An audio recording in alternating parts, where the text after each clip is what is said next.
Chapter 3, Judgment and Punishment. I fear the rulers of souls. What do they do with bodies? Stanisław Jerzy Lech. A depressed mind is capable of little. Eric Grain fell into a feeling previously unknown to him. He completely closed himself off and hardly left his room. Memories stopped bothering him. The past became like clouds drifting far away. You see them, but you cannot touch them. Even the good fragments of life were of little use. They only once again led him into a state of melancholy when you indulge in sadness for times long gone. Besides, he partly liked the feeling of fear, that slight, muffled pain that stirred him and made him feel connected to life. He sat in an armchair, his hands resting on the armrests, his head thrown back against the back. Eric, a man far from old, but no longer a boy, was thinking about the visions that had visited him earlier. His brown eyes looked distantly somewhere at the ceiling, and his nerves were stretched like strings. More and more, a desire arose in him to do something incoherent, something that could pull him out of his state of indifference and emptiness. He did not know what to live for. His existence was turning into a slow fading, and this drove him mad. Lately, the guest's only occupation had been the monotonous creation of notes and sketches in a notebook, in case his memory began playing its games with his mind again, and he would have to rebuild the pyramid of events anew. He quickly stood up and left his chambers with a clear purpose, to find Edgar Sikas, a man who kept more than 100 secrets in his head, and try to speak with him once again. In any case, he had to warn him of his intention to leave the Dandelion. Eric could no longer parasitize and take advantage of the old man's kindness. This city, though mysterious, was at the same time astonishing.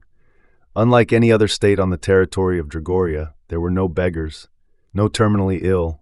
Crime was completely absent, if one did not take the ministry into account, and finding a suitable job with decent housing was as easy as it could be. What could be a better place to exist? Small enterprises with attached educational institutions fully controlled the training of the specialists they needed, where upon completion of the course, a person was immediately employed. There was no imbalance of unnecessary labor, only different types of professions in accordance with the needs of the residents. All factories of Dragoria strictly monitored consumption statistics. Moreover, they never sought to produce excessive quantities of goods, only as much as was required, and everything unused was recycled. In this place, people did not crave large earnings. They had a different motivation, to live with dignity. It is astonishing how, at the center of doctrine and tyranny, an ideal society flourished. Want to live comfortably, obey, and if you want freedom and immorality, then prepare for destruction. The main law of Dragoria stated, offenders are subject to immediate exile to the stone city of Asaju Castle, and according to legal norms, this measure did not belong to the punitive system, but was considered solely as a precaution in the name of preserving order and the security of the state. Eric went through all the rooms where, in his opinion, the old man could be, but did not find him. The last door, behind which he had not yet been, turned out to be unlocked and led deep into the basement. He went down the dark staircase and heard the clanking of cast-iron pots. The guest called out to the old man, but there was no answer, only a greenish-gray haze swirling around. Then Eric looked closer and saw in the dimness Edgar Sikas, who was rummaging in a cabinet in the far corner of the room. He was muttering something indistinct under his breath, and one by one, pulling out everything that was on the shelves. There were jars with various contents. Alcohol, preserved animal organs, dried beetles and herbs, strange grains and powders, wax candles, and much more he had no idea about. But the most shocking thing was this. In the middle stood a glass sarcophagus, in which lay either a human or some other creature he did not understand. This thing, about 1.5 meters long, resembling a mummy, was covered with tubes through which a scarlet-black liquid slowly flowed and dripped into vessels. "Eric? How did you—" Sikas turned around but never finished the phrase, "end up here?" Instead, he answered the unspoken question himself. "Of course you came in. I forgot to lock the door," he sighed. "That must be old age. Well then, since you're here, there's a chair. You can sit," he pointed to the corner. "Fine," Eric muttered. He went around the burner with the fire, on which a potion was violently boiling and giving off a stench, and saw a rather low three-legged stool and immediately settled onto it. His knees almost pressed against his chin. It was that low. This piece of furniture was most likely made simply as a stand, but there was nothing more suitable nearby.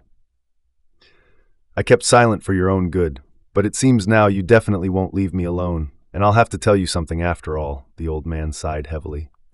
Eric continued to study what lay in the sarcophagus. What is that? Vampire, Sikas said without any preface. One of the red kin, and I dare say quite a useful specimen if it remains in a state of deep sleep. But how is that possible? The guest could not contain his amazement. Oh, as you can see, it's possible. The old man turned, and adding a few leaves into the boiling pot, continued. You see, vampire blood has many properties. It can heal, improve abilities and skills, but what is more interesting, it can even prolong a human life. Of course, if you don't know how to handle it and don't understand its capabilities, it can become very dangerous. But I have had more than 100 years to study it, and my age is proof of that. The guest stood up and approached the creature. His curiosity knew no bounds. Before him unfolded a truly repulsive sight. He looked at the gray skin, covered in wrinkles that looked like cracks in dried earth, which went deep into the muscle tissue and reached the bones, and the many tubes burrowed into the vessels, drawing out fluids like parasitic worms. Vampire blood? And how old are you? To be exact, Edgar quickly calculated the date in his mind, oddly bending fingers now on one hand, now on the other, 134 years, 5 months, and 15 days. Interesting. Eric walked around the mummy. And is it safe to keep this creature here? Quite so. As you can see, it is completely immobile, and the secret is not to let it accumulate the necessary amount of fluid in its vessels. Of course, I have to feed it, otherwise the vampire will turn entirely into a mummy, and then I won't be able to use its blood. So I give it a little animal blood for sustenance, since from human blood it becomes too violent, and then the situation may get out of control. Although sometimes I still share my own. Ah, so that's why there are chains here. Eric saw the shackles surrounding the creature's limbs. That's for extra safety, isn't it? Sharp observation, Sikas confirmed. But how did you manage to catch her and think to keep her alive? The guest sat back down on the stool and prepared to listen.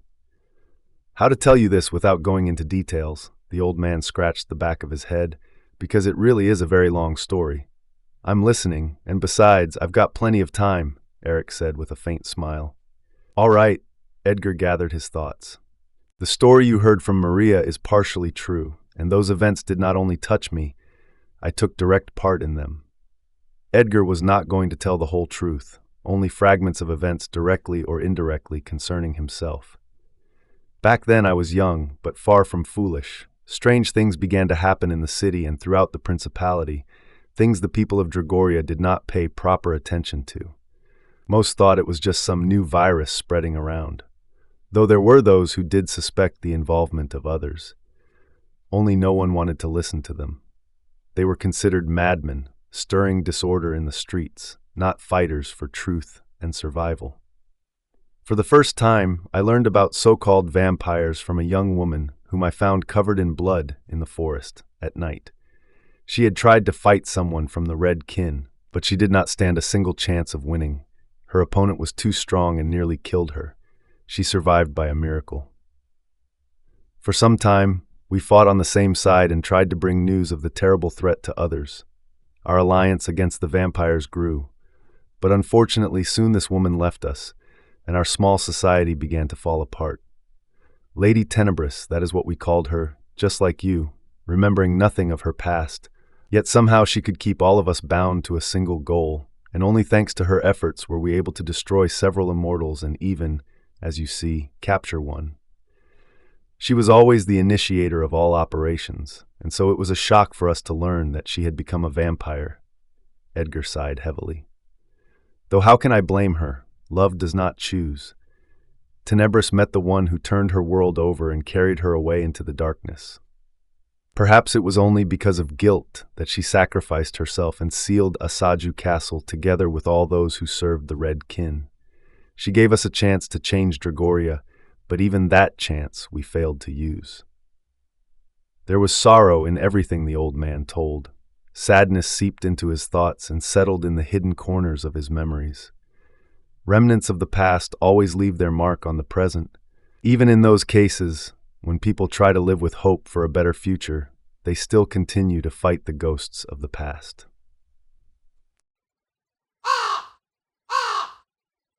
On that day, Eric Grind decided to take one last walk through the gardens of the Dandelion. Some time had already passed since he had found himself a new place to live and a job, but with everything he had seen and heard, he still had not remembered that he had wanted to inform the old man during their last meeting about his moving out and the beginning of a new period in his life. Eric, holding a notebook in his hands, sat in a small clearing under the tree's crown. His mind was wrapped in thoughts, and in a drowsy state the same visions replayed before his eyes. His dreams did not stop. On the contrary, they were becoming clearer. He could already easily recognize images, remember places, and because of this it became a little easier on his soul. With time, you get used to everything, even the most unpleasant things. His memory was not returning to him, and even if he wanted to run, he would not know where. He was like a drifting boat in the middle of a vast ocean. It was hard to breathe, and then there was this unbearable heat. Even in the shade, the air had heated up to 35 degrees Celsius. He was tormented by thirst, and so, slowly swaying, he got up and walked toward the hotel building. The clothes he was wearing seemed to burn his skin, and his feet pulsed unpleasantly. The grass had turned yellow, and the leaves on the trees, withering, had curled. Everything around seemed somehow lifeless, not the slightest movement, not a breath of wind. In the pub, Edgar Sikas, as always, was arguing with the representative of the ministry, Ignatius. Today the colonel was in a very bad mood and accompanied by 5 privates. "The safety of the principality and the city is under threat," he shouted. "You don't need to tell me tales," the old man cut him off. The guest failed to go unnoticed. He did not even have time to take a step before the men in uniform knocked him to the ground and put handcuffs on him. "What do you think you're doing?" He tried to break free, and because of that, his notebook fell out of the back pocket of his trousers. "Well, looks like the fish is caught," Ignatius smirked, flipping through the notes of Eric Grind. "Don't touch it! That's my property!" Eric shouted in response, though a completely different thought flashed through his mind. How good it was that he had not written down the conversation with the old man and had not described the vampire mummy in his diary. Let him be under suspicion, but at least Edgar Sikas would not be involved. "Eric Grain, you are suspected of violating the rules of the principality and of posing a threat of harm to the city and its residents," one of the privates rattled off. "The trial will take place tomorrow at 9 in the morning." "Well then, now Tuvreza." The colonel smirked, pushing Eric by the shoulder, and he was dragged away. In Dragoria, Tuvreza was a temporary detention prison and a very popular place where people ended up for any, even the smallest violation or disobedience. A person who was found guilty and sentenced to 30 or more days of Tuvreza was transferred to a Saju castle. The full yellow moon swayed among countless tiny stars, quietly drifting in the vastness of space, when the witch, unhurried, approached Gregory and pressed herself against his broad back. She felt the cold of his body and shuddered. Her breathing was quick and uneven, and the night air sinking deep into her lungs only intensified her chills. He slightly turned his head and rested his cheek against her hand. They were silent. Gregory suddenly turned around and embraced the uninvited guest, pressing his palms against the curves of her hips. He was taller than her, and so he had to bend slightly to touch her slender, long neck with his barely warm lips and breathe in the scent of her body. With each second she trembled more, and he wanted more. The witch, closing her eyes, remembered their first time. Back then he held her tightly, pressing her against the wall while she tried to break free, kicking like a wild doe. The weapon lay defeated to the side, and on her face were several bleeding scratches from his sword, which he greedily licked. Long snow-white fangs sank in sharply and roughly. Blood burst into his mouth in a rush. He swallowed that red liquid greedily while she took her last breaths. Many years had passed since that moment, and now everything was completely different. The witch herself came to the vampire. She had missed his insatiable thirst and desire. She wanted once again to feel physical pain and the tremor in her chest. Sniffing like a beast, Gregory teased her.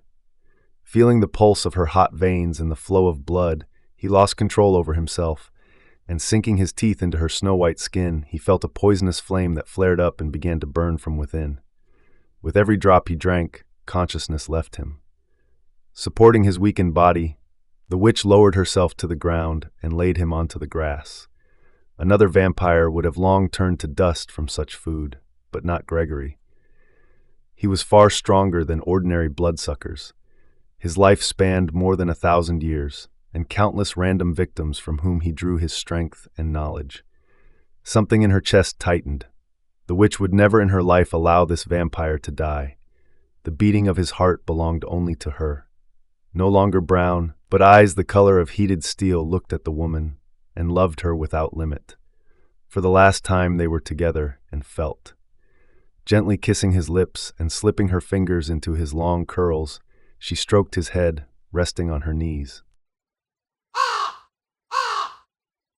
In a frenzy trying to smash the walls of Tuvreza, Eric Grein demanded explanations and release, all at once or separately, while Edgar Sikas, distressed, ran from one ministerial turkey to another, trying at least somehow to resolve this problem. He, more than anyone, knew what fate awaited the prisoners of this place. The trial was nothing but a formality and a direct road to Asaju Castle, to a place from which no one returns. The old man was the only chance of survival. Eric did not sleep all night, and how could he, lying on the cold stone floor of a damp cell? Because there was no toilet, the walls reeked of urine, and in the darkest corner lay the remains of feces. The large building represented the executive authorities with a basement for people awaiting trial or for those serving sentences here of up to 30 days. 3 small kennels, separated by thick bars with tiny windows, more like ventilation holes, were a perfect environment for rats and mice rather than for the inhabitants of Dragor. With the first rays of the sun, Eric was called by a guard. His ears rang, but he still found the strength to lift his head from his knees, against which his forehead had been pressed. A huge man beckoned him closer with a gesture, and he slowly stood up and approached.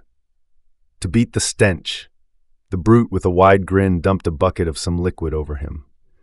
A soapy solution ran down his face and body, his clothes were soaked, and his skin broke out in goosebumps from the morning chill that seeped in with a draft through the openings.